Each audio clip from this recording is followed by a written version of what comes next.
Peggy 18.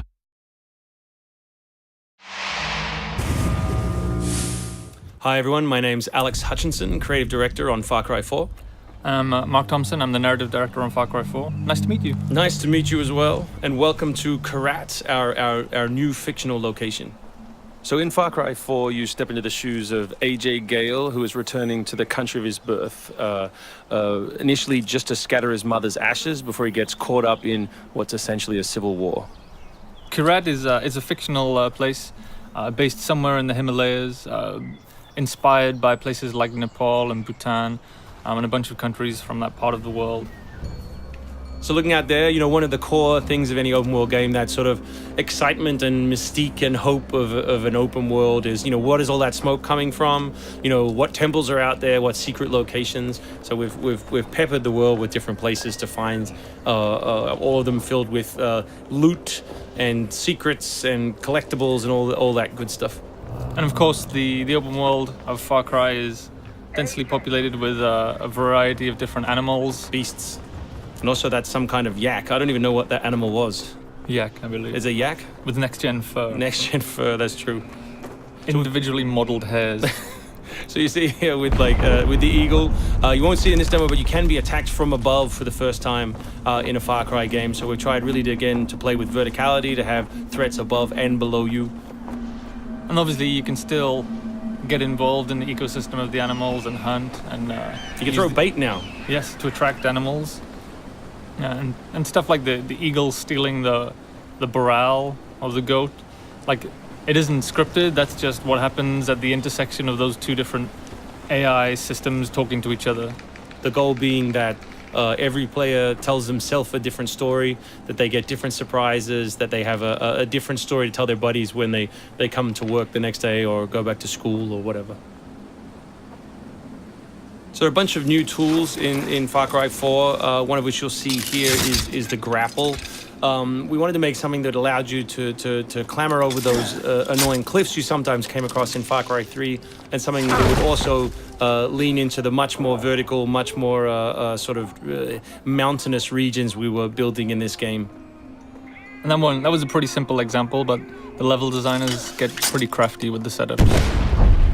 We have these areas we're calling adventure zones in the new game, which will take you to places like temples, which you can see from afar, and force you to use the grapple in sort of really interesting and different ways.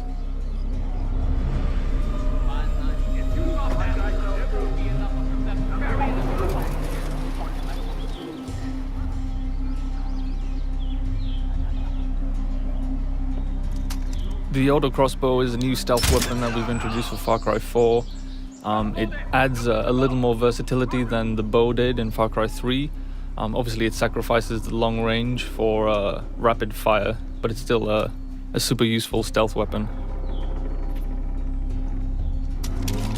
So this is one of my favorite bits. This if you look down when you're meleeing in the new game, you kick. So you can do all kinds of fun setups such as that. Kicking things is hilarious. I expect people around the world to be kicking rocks, explosive barrels, dead bodies, come November.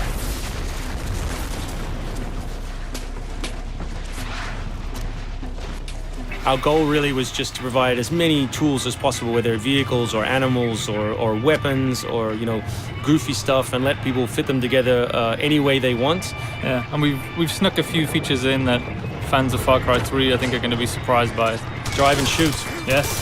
So drive and shoot, obviously it's a bit frustrating to be chasing someone forever and have to sort of drive in front of them, pull over and wait for them to get out. So now in the vehicles you can drive and shoot with any one-handed weapon.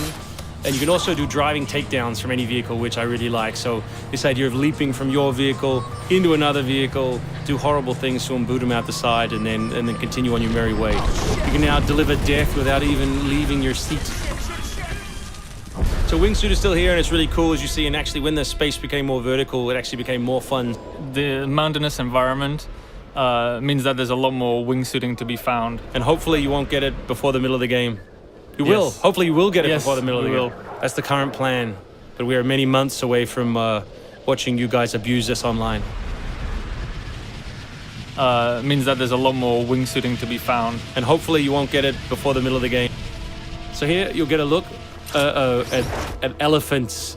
Elephants are awesome, probably my favorite animal in the game. Weaponized in many different ways. You can drive them into a rage, watch them smash the other characters in the world, or you can clamber on top of one and drive it through the gate yourself. My favorite animal is the human animal. It's very Far Cry 2 of you, Mark. Oh, it's the shark of darkness. So co-op is a massive part of the new game. It's one of our big ways of opening up the open world and letting you play any way you want. So basically, when you ask your buddy to join, all the solo missions turn off, and you're left with all of the open world toy, the outposts, the fortresses, the towers, all the quests to play any way you want.